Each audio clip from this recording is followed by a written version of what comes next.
Maswerteng tanghali po mga ka-STL. Narito na po ang resulta ng STL Pangasinan para sa araw na to, first draw November 29, 2024.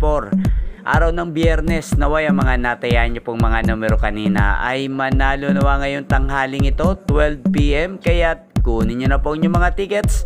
Narito na po ang resulta.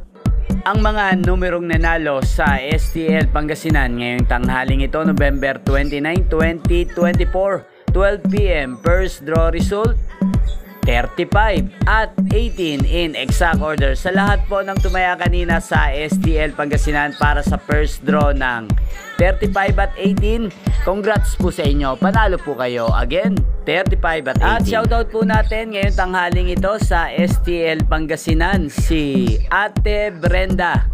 Ate Brenda ng Pangasinan, shoutout po sa iyo. Naway nasa mabuti ko pong kalagayan. At sa lahat po ng mga taga Pangasinan dyan, shoutout po sa inyo, especially sa aking mga subscribers na walang sawang nanonood ng aking mga video. Shoutout po sa inyo.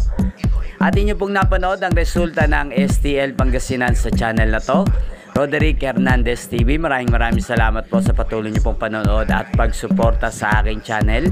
Huwag pong kalimutang mag-subscribe. Thank you for watching. Magkita-kita pong muli tayo mamayang alas 5 ng hapon dito po sa channel na to.